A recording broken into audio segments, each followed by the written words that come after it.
오늘 오전에 함께 보실 말씀은 마가복음입니다. 마가복음 4장 1절에서 9절까지 말씀을 보겠습니다. 우리가 잘 아는 씨 뿌리는 자의 비유입니다. 언젠가 이소 목사님도 말씀하셨지만 성도들이 이제 자주 정기적으로 들어야 되는 이제 설교가 바로 이 설교예요. 물론 이제 모든 설교가 중요하겠지만요. 정기적으로 자주 이제 들어야 되는 설교가 씨 뿌린 자의 비유, 그리고 영적 전쟁에 관한 것, 그리고 예수 그리스도의 재림에 관한 것. 이러한 설교는 자주 들을 수 있어야 되는 것이죠. 자, 4장 1절 보시면 주께서 다시 바닷가에서 가르치기 시작하시더라. 큰 무리가 그에게 모여들므로 주께서는 바다에 떠있는 배에 올라 앉으시고 온 무리는 바다에 접한 육지에 있더라. 주께서 그들에게 많은 것을 비유로 가르치시고 그의 교리로 말씀하시더라. 경청하라. 보라, 씨 뿌리는 자가 뿌리러 나가서 씨를 뿌렸는데 어떤 씨는 길가에 떨어지니 공중의 새들이 와서 먹어버렸고 또 어떤 씨는 흙이 많지 않은 돌밭에 떨어지니 흙이 깊지 아니하므로 즉시 싹이 나오나 해가 솟아오르자 시들었으며 뿌리가 없으므로 말라버렸고 또 어떤 씨는 가시떨기 사이에 떨어지니 그 가시떨기가 자라서 기운을 막음으로 열매를 맺지 못하였느니라. 또 어떤 씨는 좋은 땅에 떨어지니 자라고 번성하여 열매를 맺되 어떤 것은 30배로 어떤 것은 60배로 또 어떤 것은 100배로 맺었느니라고 하시더라. 또 그들에게 말씀하시기를 들을 귀 있는 자는 들을지어다라고 하시더라. 말씀을 위해서 다 같이 기도하겠습니다. 감사하신 하나님 아버지, 오늘 아름다운 예배를 드릴 수 있도록 선하게 인도해 주셔서 감사를 드립니다. 아름다운 찬양과 또 연주와 또 기도와 또 성도들의 이 신실한 모습을 통해서도 인해서도 감사를 드립니다. 이 시간 저희들은 주님의 도우심이 간절히 필요합니다. 저희들의 머리로는, 저희들의 이성으로는, 저희들의 마음으로는 이 말씀을 온전히 깨달을 수도 없고 또 우리 안에 제대로 적용할 수도 없습니다. 주님께서 이 시간 강력하게 역사해 주셔서 우리의 마음과 생각에 변화를 주시고 또 실제 생활 가운데로 이어질 수 있도록 주님께서 인도해 주십시오. 모든 마귀의 공격으로부터 보호해 주십시오. 주 예수 그리스도 이름으로 기도했습니다. 아멘. 씨 뿌리는 자의 비유, 이 제목으로 설교하겠습니다. 자, 설교가 무엇입니까? 설교. 농부이신 하나님께서 친히 강단에 세우신 신실한 설교자를 통해 말씀의 씨앗을 설교를 듣는 회중들의 마음밭에 뿌리시는 일종의 농사예요. 지금 이 시간에 위대한 농부이신 하나님께서는 풍성한 수확을 기대하시면서 말씀의 씨앗을 한 알 한 알 성도 개개인의 마음밭 하나하나에 지극한 정성을 다해 뿌리고 계십니다. 여러분, 한 사람 한 사람의 마음밭에 가장 필요하고 가장 적합한 씨앗을 뿌리고 계시는 거예요. 자, 하지만 아무리 위대하고 부지런한 농부가 튼실하고 좋은 씨앗을 정성스레 심혈을 기울여 뿌린다 해도 씨가 뿌려지는 그 밭이 시원찮고 변변치 않고 씨앗이 자라나기에 좋은 땅으로 준비되어 있지 않으면 풍성한 수확을 기대할 수 없어요. 여러분의 마음이 하나님의 말씀에 반응할 준비가 되어 있지 않다면 이 시간 뿌려지는 말씀의 씨앗들이 여러분의 마음에 어떠한 의미도, 어떠한 도전도, 어떠한 감동도, 어떠한 마음의 변화도 주지 못한다는 것입니다. 여러분에게 시 한 편을 읽어드리겠습니다. 시의 제목은 이상적인 설교예요. 이상적인 설교. 설교는 간단해야 하리니 너무 길면 잠자게 되리라. 마음은 차가워지고 눈은 감기며 단조로움은 하품을 만들고 교회 예배당은 배회하는 성도들로 가득 차리니 주의력도 떨어지고 기억의 문도 닫히리라. 설교는 따뜻해야 하리니 살아있는 제단의 숯불로 냉랭한 마음은 녹아지고 어두운 혼은 찬란하게 빛나리라. 메마름과 단조로운 열변, 밋밋한 설교문 낭독, 감정은 자극해도 죽은 자는 살리지 못하리라. 설교는 쉽고 실질적이며 명료해야 하리니 가려운 길을 즐겁게 하기 위한 지루한 이론과 학문적인 교만을 부추기는 그런 설교는 아무런 덕도 끼치지 못하고 영적인 빈 곳만 나올 뿐이라. 설교는 하늘의 예루살렘을 생각나게 하고 부드러운 메시지처럼 애정이 있어야 하리니 사랑이 결핍된 불같은 법은 교활한 설득과 달콤한 경고로 그칠 뿐이라. 설교는 용맹스럽고 의로우며 합리적이고 박식한 지식에 적절한 표현을 곁들여야 하리니 거룩한 강단을 더럽히는 어리석은 개념이나 흐리멍덩한 자료를 보여주어서는 안 되리라. 설교는 사람의 마음을 감동시키고 바로잡고 세워주기 위해 열렬한 기도로 무장되어야 하리니 하나님께서 설교자를 통해 말씀을 전하실 때 주님께서는 복을 명하시고 설교를 듣는 회중은 참된 복을 받게 되리라. 설교는 영적인 교훈을 마음속에 확실히 심어주기 위해 마지막 마무리를 강력하게 끝내고 교훈적인 적용을 잘 해야 하리니 당신이 바로 그 죄인이다 라는 강력한 경고만이 다윗이나 펠릭스 같은 죄를 지은 자들을 떨게 할 것이로다 그랬어요. 마음에 좀 공감이 되십니까? 설교를 통해 전달되는 하나님의 말씀이 여러분의 마음속에 효과적으로 역사하기 위해서는 두 가지 조건이 맞아떨어져야 돼요. 우선 강단에 서 있는 설교자가 하나님의 말씀을 진지하고 정확하고 능력 있게 하나님께서 원하시는 대로 설교를 해야 됩니다. 두 번째로는 설교를 듣는 회중이 이 말씀을 사람의 말이 아니라 하나님의 말씀으로서 있는 그대로 믿고 받아들여야 돼요. 특히나 다른 사람이 아니라 바로 나 자신에게 하나님께서 지금 주시는 말씀으로 받아들여야 되는 것이에요. 이 두 가지 조건이 딱 맞아떨어지면 거기에서 정말 역사가 일어나는 것입니다. 자, 오늘 설교 본문에 나오는 비유에서 씨를 뿌리는 사람은 예수 그리스도시죠. 또 씨는 14절 말씀에 나오는 해석에 따라서 하나님의 말씀입니다. 이 말씀을 씨앗으로 비유하는 것은 구약이든 신약이든 보편적으로 등장하는 진리죠. 이사야 55장 10절과 11절에서는요, 하나님의 입에서 나가는 말씀을 씨로 비유하면서 그분의 말씀이 헛되이 돌아오지 않게 하겠다고 주님이 약속하시는 장면이 나옵니다. 또 전도서 11장 6절에서는요, 너는 아침에 씨를 뿌리고 저녁에 내 손을 거두지 말라. 이는 이것이 잘 될지 저것이 잘 될지 또는 둘 다 좋을지 내가 알 수 없음이라 그랬어요. 씨를 뿌리는데 아침에만 뿌리지 말라는 거예요. 아침에도 뿌리고 저녁에도 뿌리고 하라는 거예요. 아침에 뿌리는 게 잘 될지 저녁에 뿌리는 게 잘 될지 어떻게 알 수 있냐 이거예요. 기회가 단 대로 계속 뿌리라는 것이죠. 자, 그래서 우리는 아침이든 저녁이든 때를 얻든지 뭘 얻든지 어떤 상황에서도 하나님의 말씀인 씨앗을 부지런히 뿌려야 하고 또 그것도 풍성하게 뿌려야 되는 거예요. 하나님께서는 그분의 말씀을 헛되이 돌아오지 않게 하겠다고 약속하셨어요. 자, 그 말씀을 믿는다면 자, 우리도 역시 풍성한 결실을 기대하면서 우리는 열심히 씨를 뿌리고 또 뿌려야 되는 것이죠. 그래서 우리가 해야 할 일은 말씀을 뿌리는 거예요. 그리고 그 나머지 결과는 주님께 맡기는 겁니다. 우리가 그 사람이 구원받을지 안 받을지 우리는 어떻게 방법이 없잖아요. 우리가 그 사람의 마음이 아니기 때문에. 그건 그 사람의 몫이에요. 또 그 사람 안에 역사하시는 분은 하나님이시기 때문에 그 몫은 하나님 것입니다. 우리는 우리에게 맡겨진 임무만 충실하면 됩니다. 이 땅에 하나님께서 세우신 교회가 해야 할 가장 중요한 사역이 무엇이겠습니까? 씨를 뿌리는 일이에요. 교회에 소속된 우리 그리스도인들 모두가 해야 할 가장 소중한 일이 무엇이겠어요? 씨를 뿌리는 것이에요. 부지런히 뿌려서 하나님의 일꾼들을 양성해내는 것입니다. 자, 그래서 죄인들에게 복음을 전하고 성도들에게 성경을 가르쳐서 일꾼들을 양성하는 일에 있어서 우리 모든 성도들은 적극적으로 동참해야 돼요. 관심을 가져야 됩니다. 특히 우리는 어린이집부터 시작해서 서울 크리스찬 초등학교, 중고등학교, 그리고 우리 킹제임스 신학교, 여기서 일꾼들을 양성하고 있단 말이에요. 여러분들은 이 학교를 통해서 주님이 원하시는 일꾼들이 길러질수록 매일같이 여러분이 생각날 때마다 계속 기도를 하셔야 되는 거예요. 우리는 이 교회 안에서 하나님의 손에 강력하게 붙들린 설교자들이 나와야 됩니다. 성경적인 지식에 관한 한 타의 추종을 불허하는 성경 교사들이 나와야 돼요.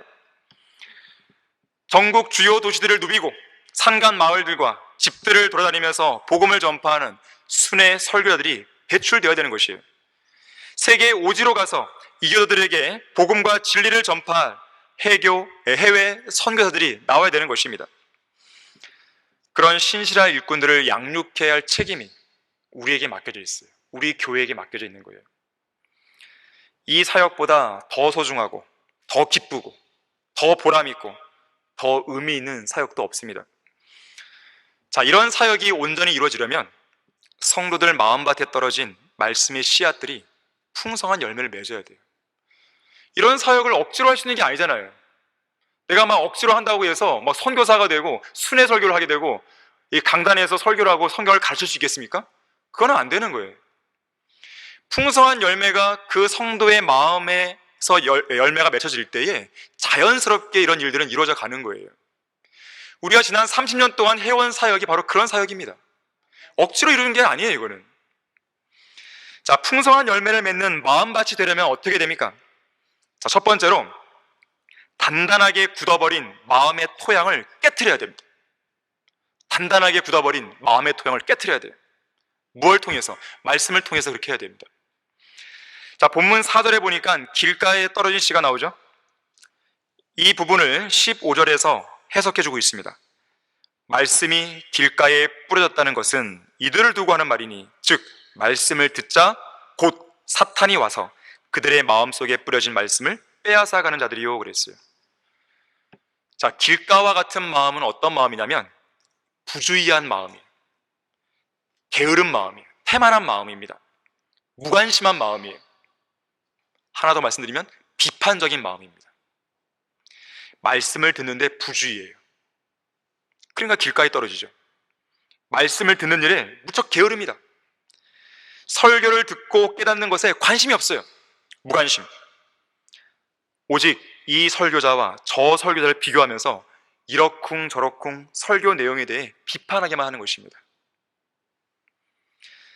자, 여기서 길가라 그랬는데요, 씨가 뿌려져야 할 그 밭의 동서남북 가장자리를 두르고 있는 작은 길이에요. 우리가 밭을 보게 되면 밭만 있는 게 아니잖아요. 그 밭을 둘러싸고는 이 가장자리 길이 있잖아요. 이 길들은 어떤 길이에요? 이 농부들이 농사를 짓기 위해서 필요한 어떤 재료들을 가지고 들고 나르는, 걸어다니는, 또 수레를 끌고 다니는 그런 길이잖아요. 자주 사람들의 발길이 오가다 보니까 여기에 있는 흙들은요 막 단단해진 거예요. 단단하게 다져져 버린 것이죠. 딱딱하게 굳어버린 것입니다. 길가와 같은 마음은 그래서 단단하고 딱딱하게 굳어버린 완고한 마음입니다. 이런 마음을 가진 사람들은 하나님의 말씀을 듣고 있다 해도 아무런 반응도 보이지 못한 채 예배가 끝나면 교회 문 밖을 나가기 바쁜 사람들이죠. 말씀을 주의 깊게 듣는 사람들도 아니기 때문에 이 설교 시간에 몸은 이 자리에 있지만 마음과 생각은 저 멀리 세상으로 나가 있어요. 어제 본 TV 드라마나 영화나 잡지나 세상 음악이나 유튜브나 게임이나 스포츠나 남자친구나 여자친구 생각이라든지 건강 걱정, 사업적인 구상, 직장 문제에 대한 염려, 먹을 것, 입을 것의 문제, 돈 문제, 세상적인 여러 가지 일들 사이사이를 헤치며 방황하고 있는 것입니다. 이들은 마치 길들여지지 않은 들나귀 같아요. 어두운 숲을 헤치고 활보하고 있고 환락과 쾌락을 쫓아서 세상의 어둑한 뒷골목에 전전긍긍하고 있는 것이죠. 쓰레기통을 뒤지고 있고 세상의 온갖 걱정거리들을 하나로 많은 채 이 자리에 앉아 있는 것이에요. 말씀이 들어오지가 않죠. 왜 그런 것인가? 말씀이 그 사람에게 유익을 주지 못하고 있는 것인데 왜 유익을 주지 못하는 것인가? 사탄이 빼앗아가 버린 것이죠. 공중의 새들이 와서 완고한 마음밭에 떨어진 그 씨를 먹어버립니다. 15절에서는 사탄이 와서 마음속에 뿌려진 말씀을 빼앗아갔다 그랬어요. 사탄은 도둑이에요. 이 시간 여러분의 안에 떨어지는 그 말씀을 사탄이 빼앗지 못하도록 여러분 철저히 마음 단속을 하셔야 됩니다. 사탄은 도둑이에요. 강도예요. 하나님의 말씀을 훔쳐가는 절도범입니다. 이 세상에서 사탄과 그의 수하들인 마귀들이 하는 가장 첫 번째 일은 음행이나 살인, 이걸 조장하는 일이 아니에요. 물론 그것을 하죠. 하지만 그게 핵심이 아닙니다. 또한 우상숭배나 거짓말이나 마약 밀매나 술, 담배, 노래방, 영화관, 클럽, PC방, 엠번방, 이런 세상 범죄들을 부추기는 일이 마귀의 첫 번째 타겟이 아니에요. 사탄이 하는 첫 번째 가장 중요한 일은 말씀과 관계에 있습니다. 사탄이 최초의 인류를 미혹할 때 하나님의 말씀에 의문을 제기했잖아요. 제멋대로 왜곡시켰잖아요. 지금도 하나님의 말씀을 난도질하면서 수많은 가짜 성경들과 흠정력과 같은 짝퉁 성경들을 만들어내잖아요.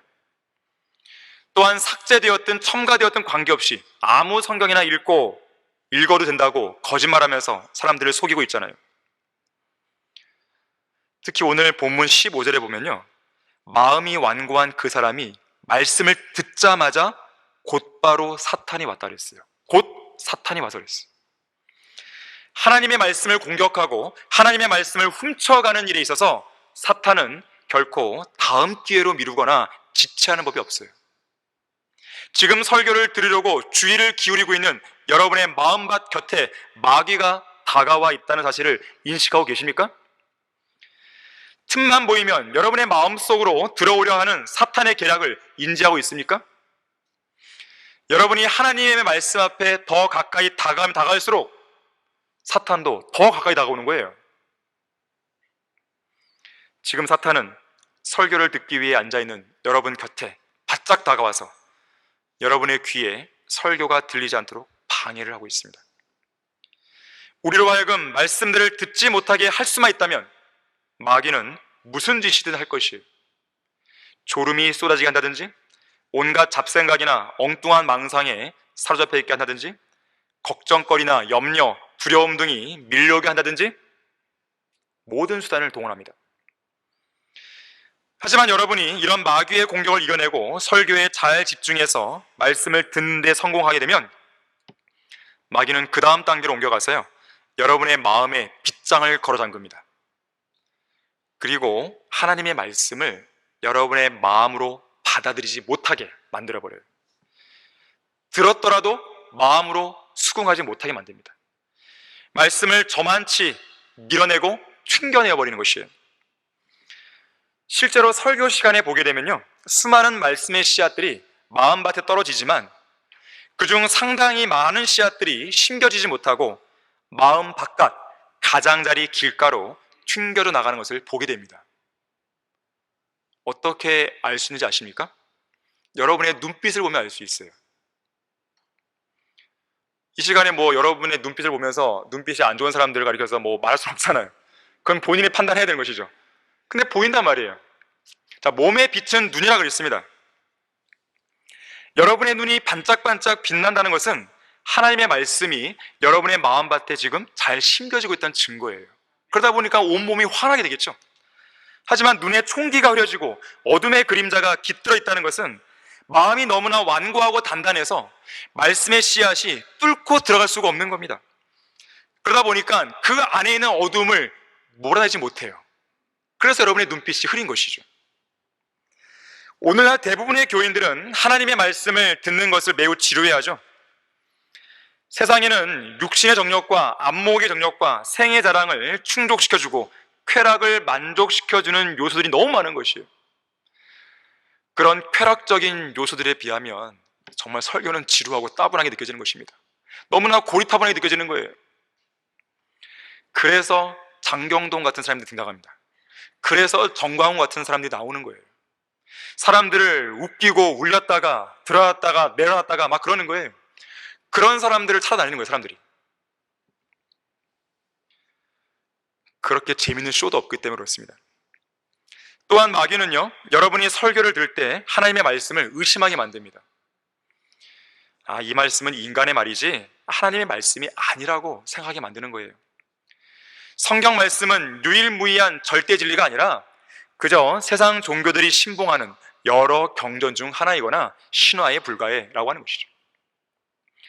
성경 말씀을 의심하는 순간 열매를 맺지 못하는 건 말할 것도 없고요, 모든 신앙 체계가 무너집니다. 여러분의 마음이 완고하게 되어서 하나님의 말씀을 의심하는 일이 생겨서는 안 됩니다. 우리가 하나님의 말씀을 온전히 믿고 신뢰하면요, 그 안에 효과적인 역사가 일어납니다. 여러분의 마음과 생각이 바뀌어버리는 거예요. 제가 여러분들에게 바라는 건 바로 그 부분입니다. 여러분들이 이 자리에 앉아서요, 그냥 무던히 앉아있는 게 아니라요, 하나님의 능력 있는 말씀을 경험해야 될 거 아니겠습니까? 우리가 왜 예배를 드리고 있고 왜 말씀을 듣나요?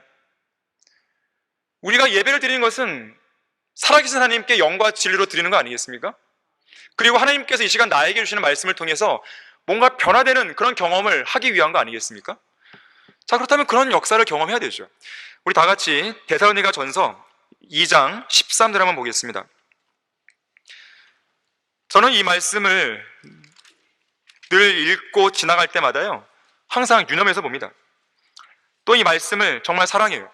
물론 모든 말씀, 모든 구절 사랑하지만 특히 이 말씀을 사랑하는 것이에요. 또한 내가 설교를 들을 때나 또 설교를 할 때나 이 말씀을 항상 기억합니다.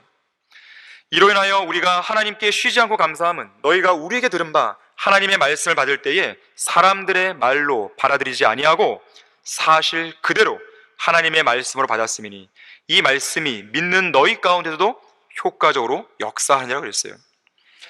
자, 말씀을 사실 그대로 믿음으로 받아들일 때 이 말씀이 효과적으로 역사한다는 거예요. 설교 시간에 여러분이 반드시 경험해야 될 요소가 바로 이거입니다.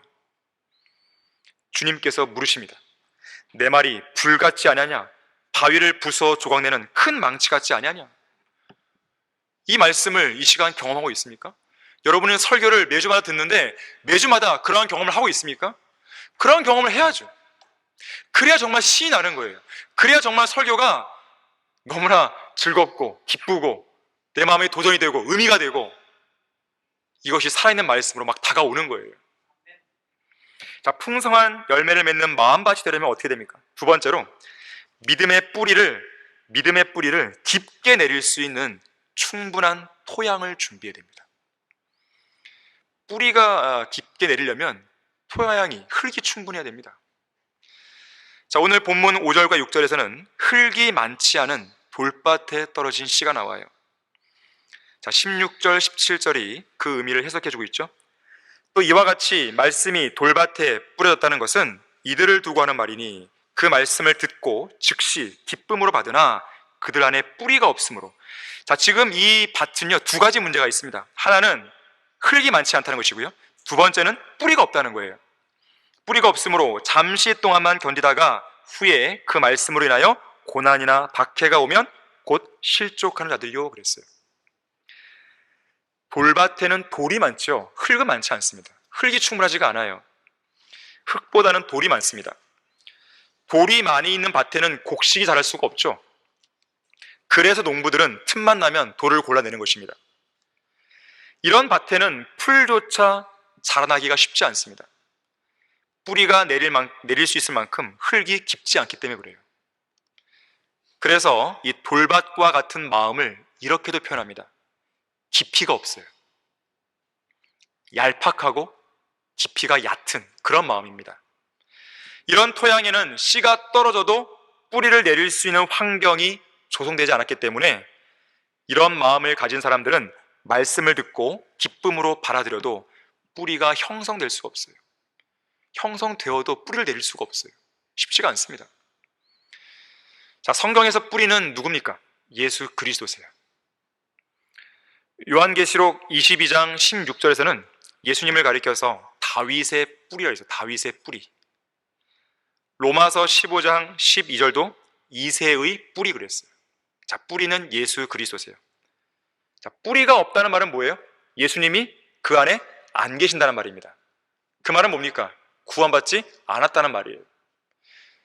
그래서 여기 그 네 가지 마음의 상태가 나오는데요, 이 중에서 길가밭과 이 돌짝밭은 구원받지 않은 사람들의 마음의 모습이에요. 뿌리가 없습니다.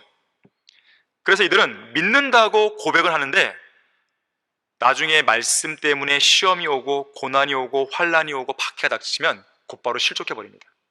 뿌리가 없으니까요. 자, 그런가 하면요, 다른 각도에서요, 식물에게는요 뿌리가 중요하죠. 여러분들이 과거에 학교 다닐 때 뿌리가 갖는 네 가지 기능에 대해서 들어본 적 있을 거예요. 뿌리는 네 가지 중요한 기능이 있는데요, 첫 번째가 지지해주는 기능이에요. 지지.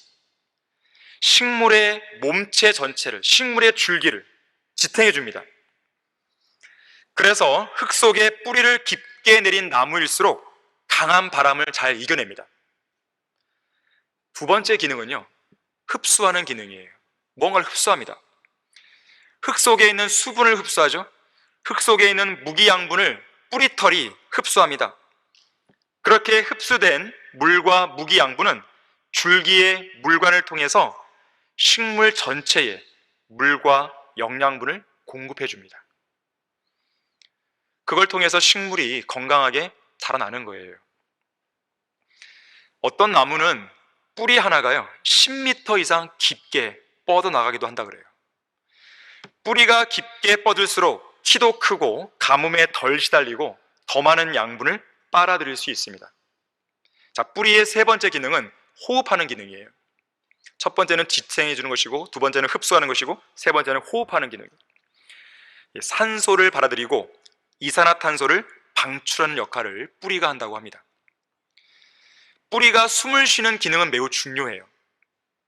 왜냐하면 그런 숨을 쉬는 기능을 통해서 식물이 흡수하고 먹고 생기고 남은 노폐물을 배설할 수 있기 때문에 그렇습니다.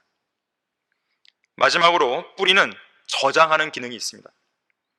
뿌리털과 표피 세포에서 사용하고 남은 그 양분을 뿌리 안에 저장해 두는 거예요. 자, 이 네 가지 기능에 대해서요, 이것을 영적으로 적용해 보면 우리의 믿음과 유사합니다. 뿌리가 식물에게 중요하듯이 구원받은 성도들에게 가장 중요한 요소는 믿음이죠. 그래서 우리는 믿음의 뿌리, 이런 말을 씁니다. 우리의 믿음 역시나 식물의 뿌리와 비슷한 기능을 합니다. 첫 번째는 우리의 믿음은 식물의 뿌리처럼 성도들의 신앙생활을 지지하고 지탱해줘요.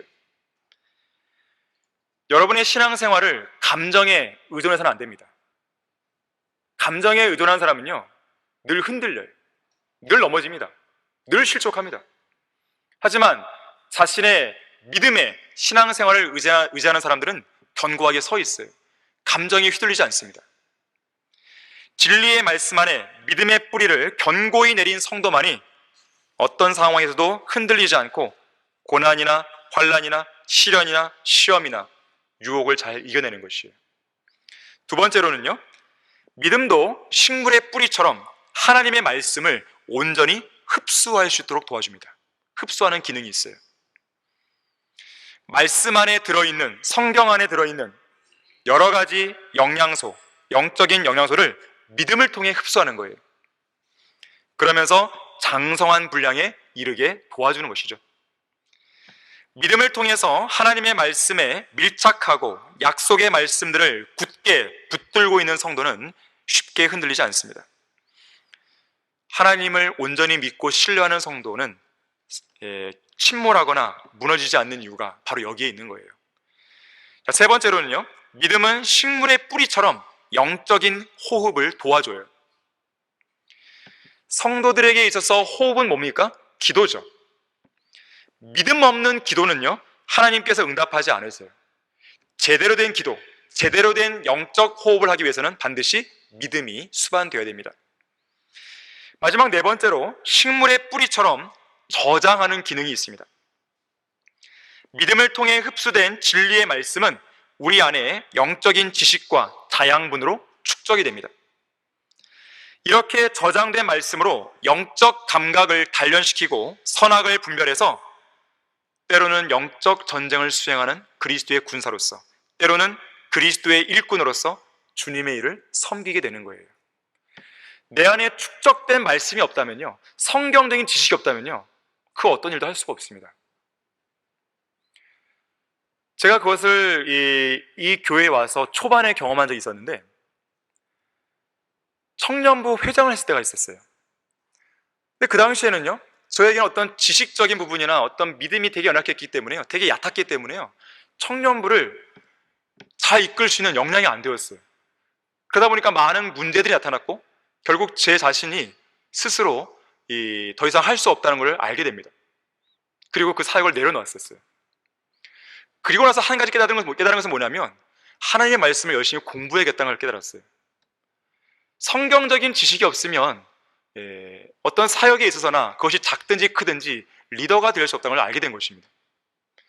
그리고 나서 부지런히 성경을 읽고 공부하고 그러한 지식들이 쌓이고 그와 연동해서 저의 믿음이 자라나게 되었을 때 하나님께서 어떤 사역을 맡겨주셨단 말이에요. 자신감이 생겼습니다. 할 수 있게 된 것이에요. 그런 지식을 바탕으로 해서요, 그런 어떤 영적인 자양분을 바탕으로 해서 하나님의 사역을 감당할 수 있는 그 힘을 주님께서 주신 것이에요. 매우 중요한 부분입니다. 자, 식물에게 있어서 뿌리는 생명과도 같아요. 잎이 떨어지고 가지가 잘려나가고 줄기가 꺾이고 심지어 나무 밑동만 남아도 뿌리만 살아있으면 나무는 다시 소생할 수 있습니다. 하지만 아무리 잎이 무성해도 뿌리가 썩고 마르고 병이 들면 줄기며 가지며 잎사귀며 모든 것이 병들고 말라 죽는 것은 시간 문제예요. 뿌리가 병든 상태에서는요, 잎사귀나 나뭇가지에 살충제를 뿌리거나 좋은 영양제를 공급해도 소용이 없어요. 이미 늦어버린 것입니다. 나무가 병들면 식물학자는 뿌리부터 점검한다고 그래요. 식물의 병의 원인은 대부분 뿌리에 있기 때문에 그렇습니다. 성도의 믿음도 마찬가지예요.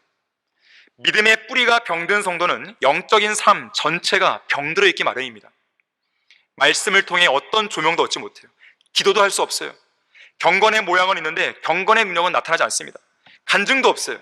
매사에 육신적인 말과 행동만 튀어나옵니다.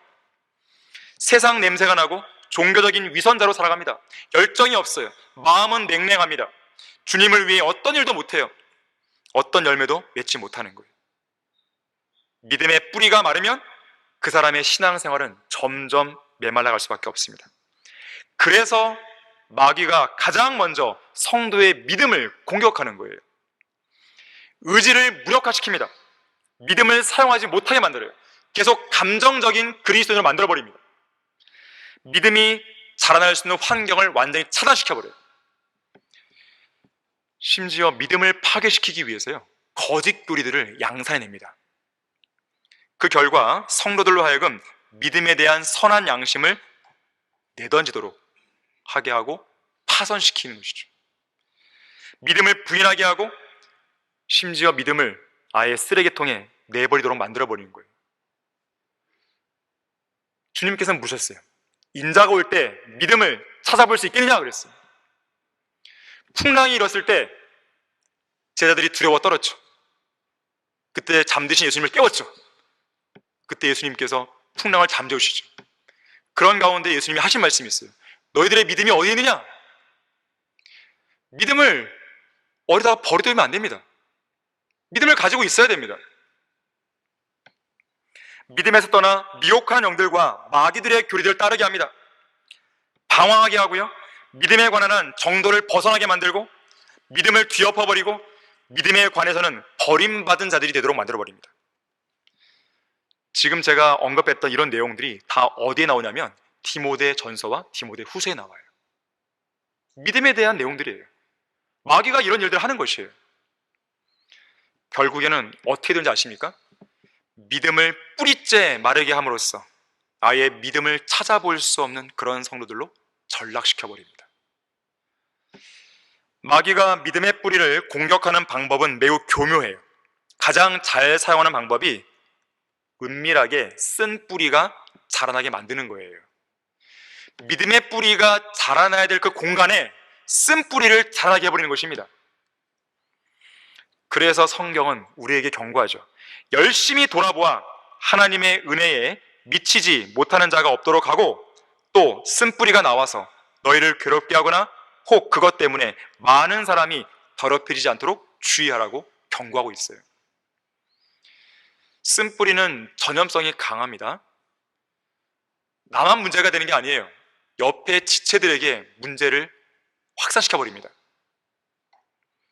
나쁜 습관, 묵은 누룩, 악한 일들, 불평, 교만, 자부심, 독한 시기, 증오, 육신적인 언행, 죄에게 종로로 타는 삶, 이런 쓴뿌리들이 쉽게 전염되는 것이에요.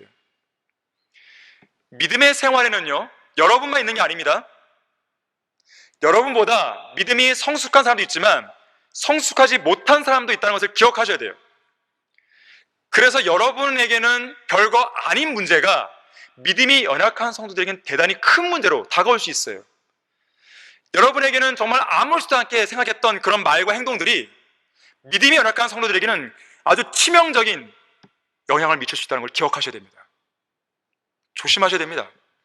성도들의 교제는요, 그냥 무던하게 하는 게 되는 게 아니에요. 여러분이 내뱉는 말과 행동을 주의하셔야 됩니다. 교회 안에는 그런 모습들을, 잘못된 모습을 통해서 실족하는 지체들이 있다는 걸 기억하셔야 돼요. 제가 언젠가 기회가 되면 이 성도들의 교제에 관한 설교를 한번 할 계기가 있을 텐데요, 여러분들이 그것을 유념하지 못하면요, 나의 아무렇지도 않게 한 행동이 정말로 한 연약한 지체를 실족시킬 수 있다는 거예요. 사도 바울이 뭐라고 그랬습니까? 내가 고기를 먹는 것이 성도들을 실족하게 한다면 내가 안 먹겠다 그랬어요. 여러분도 그러한 자세가 돼 있어야 돼요. 쓴뿌리가 바로 그런 역할을 할 수 있는 거예요. 자, 그래서 우리는 쓴뿌리가 자라나는 것을 근원적으로 차단하기 위해서 믿음의 뿌리를 먼저 내려야 됩니다. 깊게 내려야 돼요. 풍성한 열매를 맺는 마음밭이 되려면 어떻게 됩니까? 세 번째로 기운을 막고 있는 가시떨기를 제거해야 됩니다. 자, 세 번째 유형이죠. 7절에 나오고요, 그 의미가 18절과 19절에서 해석되고 있습니다. 이 가시떨기 밭과 같은 마음은요, 질식해 있거나 기운이 막혀버린 마음이에요. 18절 19절에서 또 가시떨기 사이에 뿌려졌다는 것은 이들을 두고 하는 말이니 말씀을 듣기는 하나 이 세상 염려들과 재물의 속임수와 다른 일들에 대한 욕심이 들어와 말씀을 억눌러 열매를 맺지 못하는 자들이요. 자들이요 그랬죠. 여기 보게 되면요, 다른 일들에 대한 욕심이 들어왔다 그랬어요. 들어온 거예요. 들어왔다는 단어에 유념하시기 바랍니다. 들어와서 말씀을 억누르고 있습니다. 다시 말하자면 하나님의 말씀이 이 사람 안에 이미 있는 거예요. 이것만 놓고 본다면 이 사람은 구원받은 사람이에요. 다만 이 사람은 열매를 맺지 못할 뿐입니다. 열매를 맺을 수 있는 가능성도 갖고 있어요. 하지만 기운이 막혀서 열매를 맺지 못하는 것입니다. 왜 열매를 맺지 못할까요? 여기서는 세 가지 이유를 말하고 있어요. 첫 번째, 세상 염려들입니다. 직장 상사나 동료들과의 다툼 문제, 몸이 아프고 일이 잘 안 풀리고 취직도 안 되고 돈도 부족하고 타고 다니는 자동차가 고장나고 은행 빚도 갚아야 되고 시도 때도 없이 날아드는 세금 고지서 등등 세상의 많은 염려들이 방해하고 있는 거예요. 말씀을 듣고 받아서 열매를 맺어야 되는데 이런 세상 일들의 염려 때문에요, 열매를 맺을 수가 없는 거예요. 막혀버린 것입니다. 구원은 받았어도 성장이 안 되는 것이에요. 말씀이 그 사람 마음속에 있는데 말씀이 열매를 맺을 수 있도록 그런 환경이 조성이 안 되는 거예요. 왜 씨앗이 심겨져야 됩니까? 왜 말씀의 씨앗이 여러분의 마음속에 심겨져야 되는 것입니까? 열매를 맺기 위한 거 아니겠습니까? 마귀도 그걸 알고 있기 때문에요, 그걸 방해하는 것입니다. 어쩌면 이 시간에 동일하게 이 말씀을 듣고 있는 성도들 중에서는요, 세상 문제로 인해서 머리가 복잡한 사람이 있을 것이에요. 일단 그런 성도가 해야 될 일은 내려놓는 것이에요. 일단 말씀을 듣는 것이에요. 말씀을 통해서 힘을 얻고 그 세상 염려들과 싸워야 되는 것이죠. 그것이 필요한 것입니다. 이런 염려들로 대표되는 가시떨기를 걷어내는 방법은요, 두 가지예요. 베드로전서 5장 7절 말씀대로 염려를 하나님께 맡기는 겁니다. 너희의 염려를 다 하나님께 맡기라. 이는 그분께서 너희를 돌보심이니라. 믿으셔야죠, 염려를. 두 번째 방법은 빌립보서 4장 6절과 7절에 따라서 기도를 통해 아무것도 염려하지 말고 하나님께 감사함으로 알려드리는 거예요. 알려드리세요. 하나님께서 돌보시는 거예요. 그 문제를 처리해 주시는 거예요. 자, 열매를 맺는 걸 방해하는 두 번째 가시떨기가 있습니다. 바로 재물의 속임수예요. 재물 그러지 않았고 재물의 속임수 그랬습니다. 실제로 재물은 사람들을 속입니다. 어떻게 속일까요? 하나님 대신에 재물을 신뢰하게 만들어버리는 거예요. 그렇게 속이는 겁니다. 재물이 필요 없다는 말이 아니죠. 재물을 신뢰하는 게 문제죠. 재물을 신뢰하는 사람들은요, 믿음에서 떠나 방황하게 됩니다. 결국 많은 슬픔으로 자신들을 찌르게 되는 거예요. 성경에 나오는 경고죠. 심지어 재물은 성도들을 파멸과 멸망에 빠뜨리고 날개를 달고 멀리 도망갑니다. 재물을 추구하는 사람들 옆에 천년만년 계속 있는 게 아니에요. 그런 재물은 진노의 날에 어떤 유익도 줄 수 없다 그랬어요. 우리를 죽음에서 구해내지도 못한다 그럽니다. 돈을 사랑하는 것이 모든 악의 뿌리라고 그랬죠. 예수님께서는 단 한 번도 돈을 친구로 삼으라고 하신 적이 없어요. 오히려 탐심을 조심하라고 그랬죠. 또한 성경은 돈을 가리켜서 뭐라고 그러냐면 불확실한 재물 그랬어요. 확실한 재물이 아니에요. 불확실한 재물입니다. 내 수중에 들어온 돈이 나의 모든 것을 보장해 주는 게 아닙니다. 또한 그것이 계속 이 자리에 있는 게 아니에요. 불확실한 재물입니다. 사도 바울은 내가 그리스도를 따르는 것처럼 너희는 나를 따르는 자가 되라 그랬어요. 그렇게 말했던 사도 바울의 말년은 어땠습니까? 돈이 많았나요? 죽을 때 집이 있었나요? 땅이 있었습니까? 학교가 있었습니까? 자동차가 있었습니까? 은행 계좌가 있었습니까? 사회보장연금이 있었습니까? 국민건강보험이 있었습니까? 아내가 있었습니까? 자녀가 있었습니까? 가족도 없었어요. 묘비명 하나 제대로 쓰지 못했어요. 자, 그럼에도 불구하고 사도 바울은 지금까지 살았던 그리스도인들 중에서 가장 위대한 그리스도인이었죠. 가장 풍성한 삶을 살았죠. 풍부함에 처할 줄도 알았고 비천에 처할 줄도 알았고 궁핍함에 처할 줄도 알았던 그런 성도였습니다. 자녀들에게요, 돈을 남겨주려고 애쓰지 마세요. 돈보다도 더 가치 있고 영원한 것들을 남겨주기 위해 노력하십시오. 바른 성경과 진리의 지식은 물론 하나님의 말씀과 기도를 통해 사는 방법, 하나님을 두려워하고 신뢰하는 방법, 주님을 위해서 인생의 모든 것을 투자하는 방법, 영원한 하늘나라를 소망하며 사는 방법, 이런 것들을 물려주려고 노력하셔야 됩니다. 그런 것들이 재산보다 훨씬 더 가치가 있는 것이에요. 돈을 잘 버는 것보다 더 중요한 건 돈을 잘 쓰는 거예요. 흔히들 집안이 부유하거나 부모의 사회적인 지위가 높은 가정에서 태어나서 경제적인 여유 등의 좋은 환경을 누리는 자녀들을 금수저에 비유하잖아요. 금수저로 태어난 게 잘못된 게 아닙니다. 그게 왜 잘못된 거예요? 그건 일종의 하나의 복이죠. 중요한 것은 금수저로 태어났다면 그거에 맞게 생활을 해야죠. 하지만 우리는 그렇지 못한 자녀들의 비행과 범죄가 세간의 사회적인 문제를 일으키는 것을 보게 되잖아요. 부모님으로부터 무언가 받을 유산이 있다는 것 자체가 왜 나쁜 거겠습니까? 그건 그들에게 주어진 복이에요. 하지만 그러한 복을 복으로 알지 못한 채 유산 때문에 서로 싸우고 법정에 고소하고 심지어 서로를 죽이는 일까지 발생하는 것이 악한 현 세상의 현실이잖아요. 그런 자들은 훌륭한 부모를 욕되게 하는 페르나들임을 기억해야 됩니다. 자, 열매를 맺는 것을 방해하는 세 번째 가시떨기가 있어요. 다른 일들에 대한 욕심입니다. 같은 내용을 다루고 있는 누가복음 8장 14절에서는 이 다른 일들에 대한 욕심을 쾌락이라고 설명합니다. 쾌락. 마지막 날들에는 사람들이 세상의 쾌락을 사랑하죠. 그것도 모자라서 세상의 쾌락을 사랑하는 것이 하나님을 사랑하는 것보다 더합니다. 다른 일들에 대한 욕심은 이 세상의 쾌락을 말하는 것이에요. 자신의 육신의 정욕을 만족시키기 위한 그 모든 것들에 대한 쾌락입니다. 이런 쾌락은 하나님을 향한 성도들의 사랑과 열정과 열매를 질식시키는 것이에요. 열매를 맺을 수 있는 그 씨앗이 그 안에 있지만 열매를 맺지 못하도록 말씀의 씨앗을 질식시켜버립니다. 우리 마음의 토양이 계속해서 어둡고 더러운 죄들로 뒤덮여 있다면 예수 그리스도로부터 적절한 빛을 받을 수 없겠죠? 그래서 열매를 맺지 못하게 되고요, 결국 영적으로 완전히 고사해버립니다.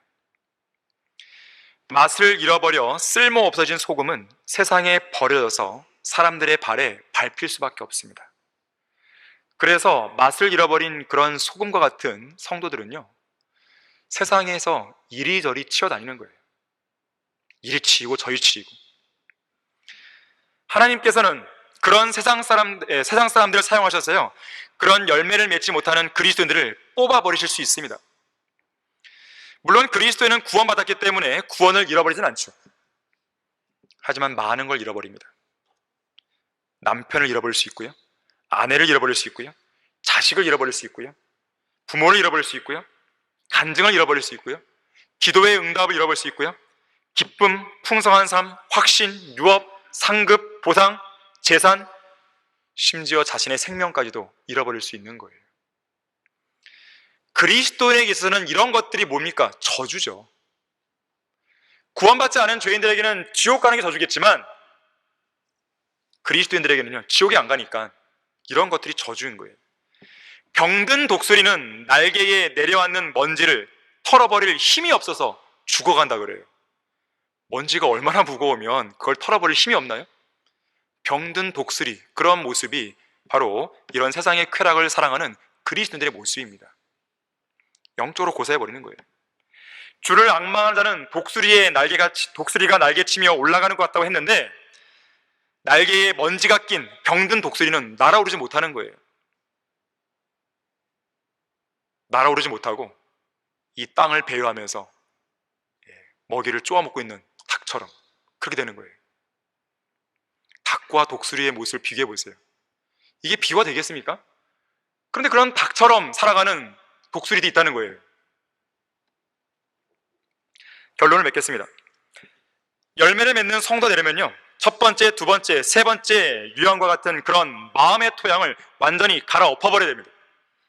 그리고 좋은 땅으로 바꿔야 돼요. 본문 8절에서 좋은 땅에 떨어진 씨가 나오죠. 20절에서는 이렇게 해석합니다. 좋은 땅에 뿌려졌다는 것은 이들을 두고 하는 말이니, 즉 말씀을 듣고 받아서, 잘 보세요, 말씀을 듣고 받아서 어떤 사람은 30배로, 어떤 사람은 60배로, 어떤 사람은 100배로 열매를 맺는 자들이라고 하시느라 그랬어요. 이 마음은 열매를 맺는 마음입니다.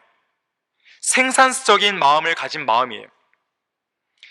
물론 인간의 마음은 천성적으로 거짓되고 힘이 약하지만 성령 하나님의 강력한 역사를 통해서, 강력한 쟁기질을 통해서 그 마음이 정직하고 선한 마음으로 바뀔 수 있는 거예요. 열매를 맺는 마음으로 바뀔 수 있는 거예요. 농사의 기본이 뭡니까? 흙을 갈아엎는 거죠. 쟁기질을 하는 것이죠. 땅을 파는 것이죠. 땅을 다지고 돌멩이들을 제거하는 것이죠. 그렇게 안 하면 좋은 땅이 될 수 없어요. 성령님의 역사를 통해서 이 시간 여러분들의 마음이 계속 갈아지고 있다면요, 감사히 하십시오. 그게 필요한 거예요. 그러한 일들이 필요해야 여러분들이 좀 더 나은, 좀 더 성숙한 그러한 사람들로 나아갈 수가 있는 것이에요. 성령님의 역사가 뭡니까? 의에 대해서, 죄에 대해서, 심판에 대해서 경고하는 거 아니겠습니까? 그런 시간들을 통해서 마음이 책망받고 갈아엎어지고 그렇게 돼야 좋은 땅으로 거듭나게 되는 거예요. 결국 그런 사람들은 변화된 마음과 변화된 생각으로 여기 본문 20절 말씀대로 하나님의 말씀을 듣고 받아서 열매를 내게 되는 거예요. 여기에 한 가지를 더 추가하고자 합니다. 다 같이 누가복음 8장 15절을 보겠습니다. 같은 씨 뿌리는 자의 비유를 다루고 있는데요, 누가복음 8장 15절에 보게 되면 마가복음에서는 볼 수 없는 단어가 하나 나옵니다. 씨가 좋은 땅에 떨어졌다는 것은 정직하고 선한 마음으로, 자, 마음이 이제 좋은 마음으로 갈아진 거죠. 말씀을 듣고 받아서가 아니라 뭐예요? 지켜서 인내로 열매를 맺는 자들이라. 자, 정직하고 선한 마음으로 말씀을 듣고 말씀을 받고 그리고 뭐예요? 말씀을 지켜야 되는 거예요. 이렇게 되었을 때 열매를 맺을 수가 있는 것입니다. 말씀을 지킨다는 건 뭐예요? 실행이에요, 실행. 성경에서 우리에게 주어지는 명령은 실행입니다. 하나님 앞에 부끄럽지 않은 일꾼으로 인정받도록 진리의 말씀을 공부하라. 기도로 분투하고 협력하라. 말씀을 전파하라. 때를 얻든지 못 얻든지 항상 대비하라. 내가 거룩하니 너희도 거룩하라. 음행을 피하라. 탐심을 버리라. 하나님의 능하신 손 아래서 겸손하라. 믿음 안에 굳게 서서 마귀를 대적하라. 세상을 사랑하지 말라. 너희 몸을 하나님께서 기뻐하시는 거룩한 산 제물로 드리라. 이 세상과 일치하지 말고 마음을 새롭게 함으로써 변화를 받아 하나님의 선하시고 기뻐하시고 온전하신 뜻이 무엇인지 입증하라 그랬어요. 명령이에요. 명령은 실행하라는 것이에요. 마지막에 제가 언급했던 부분, 마음과 생각의 변화를 받아 하나님의 뜻이 무엇인지를 입증하라 그랬어요. 자, 마음과 생각을 어떻게 변화시킵니까? 오늘 우리가 배운 거예요. 여러분의 마음발에 떨어진 이 말씀의 씨앗을 통해서, 말씀의 능력을 통해서 바꿔야 돼요. 갈아엎어져야 되는 것이에요. 열매를 풍성하게 맺을 수 있는 좋은 마음의 토양을 만들어야 됩니다. 열매를 맺을 수 있는 근본적인 변화가 필요합니다. 계속해서 나뭇가지나 이파리만 매맞이지 말고 인위적인 방법으로 농약을 치거나 비료를 주는 그런 일들 말고 여러분의 이 믿음의 뿌리가 내리고 있는 그 토양, 마음의 밭, 이것을요 변화시켜야 됩니다. 토양의 체질을 바꿔야 돼요.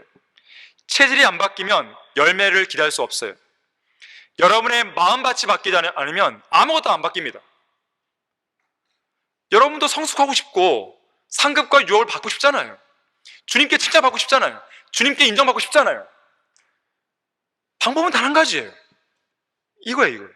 토양을 바꿔야 돼요. 마음의 밭을 완전히 바꿔야 됩니다. 뒤집어 엎어야 됩니다. 진리의 말씀으로 영적인 체질을 바꿈으로써 농약이나 비료 같은 어떤 인위적인 방법이 없어도 풍성한 열매를 자연스럽게 맺을 수 있도록 바꿔야 되는 것이죠. 그래서 시편 1편에서는 즐거움이 주의 법에 있고 주의 법을 주야로 묵상하는 사람이 계절을 따라 열매를 맺는다고 말씀하는 것이에요.